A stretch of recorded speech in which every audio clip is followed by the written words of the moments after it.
Welcome to all of the lay people from your centers, and welcome to all of the monks and novices. The Dhamma topic that we'll learn about this Friday is about a Zen story about who wins over who when they challenge each other in a Dhamma debate.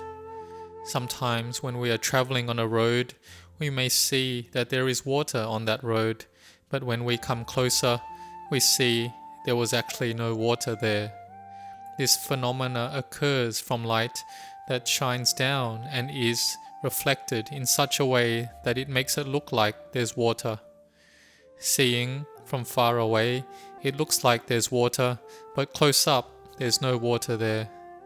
Or like in the desert, when people walk in a desert, they may see a very large body of water, but when they come up close to it, there is nothing there. Again, this occurs from the light that shines down and is refracted. Sometimes our vision may see something that we think is really there. We feel it's really there, but in reality, it isn't so. Here we can notice that our feelings and thoughts that arise are based on what we see. Maybe we see other people's certain behaviors, and that leads to a certain feeling in us arising. But later on, if we find out the reality of it, then we see that our feelings were misled. So let us learn about this from a Zen story about winning over someone else.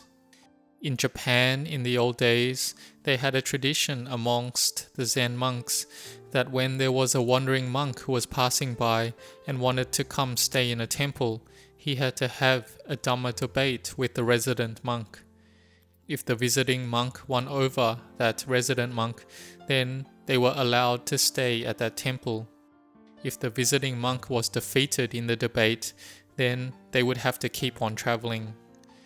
Once there was a visiting monk who had traveled from afar and wanted to stay in a temple in the north of Japan. At this temple, there was 2 brothers resident there. The older brother had very good mindfulness and wisdom and was very smart and knowledgeable. But the younger brother didn't have very good mindfulness and wisdom and was also half blind. The brothers knew the tradition about when a visiting monk came, they would have to challenge him with a Dhamma debate. The visiting monk was willing to follow this, but the older brother, who had worked all day, wanted to take a rest, and so he told his younger brother to take this responsibility in his place of challenging the visiting monk with a Dhamma debate. But he knew that his younger brother didn't have very good mindfulness and wisdom to debate on Dhamma, so he told the younger brother to debate by just keeping silent. When the visiting monk and the younger brother had both paid homage to the triple gem, lit incense and bowed, they then challenged each other in a Dhamma debate. But this Dhamma debate only lasted briefly. The visiting monk left and met the older brother on the way out and said to him, "Your brother is very skilled. I acknowledge that I am defeated." So the older brother asked, "How did you debate?" And the visiting monk said, "At first, I put up one finger, meaning the Buddha, and then your younger brother put up 2 fingers in reply, meaning that the Buddha is not enough, but there needs to be the Dhamma as well. So I replied by putting up 3 fingers, meaning that to be complete, there needs to be the Buddha, Dhamma, and the Sangha as well." And then your younger brother replied by clenching his fingers and made a fist right in my face, meaning that although the Buddha Dhamma Sangha is true, but it must come together as one, that is, the Satya Dhamma, the ultimate truth.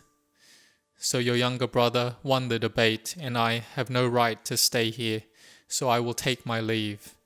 And he left to go to another temple and to take the Dhamma debate there. After the visiting monk had left, in a little while the younger brother rushed in and asked where that visiting monk went to. The older brother said, "Didn't you win already?" The older brother was curious as to why his younger brother was acting like this. The younger brother said angrily, "How did I win?"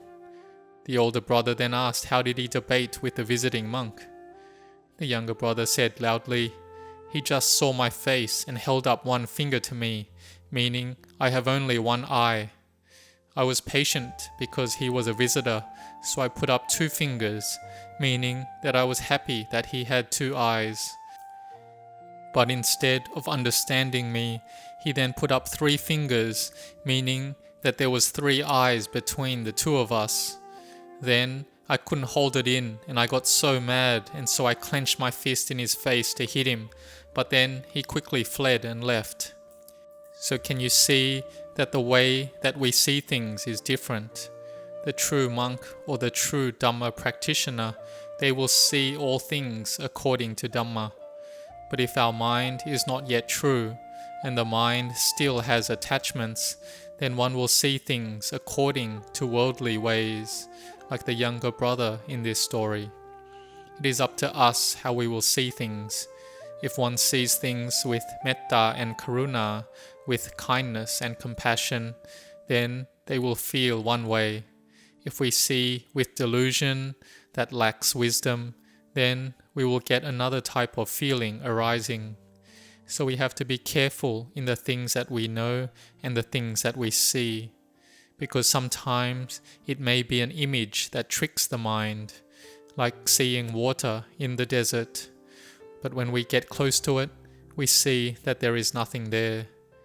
Or seeing water on the road, but close up, there is nothing there. It simply comes from the refraction of light.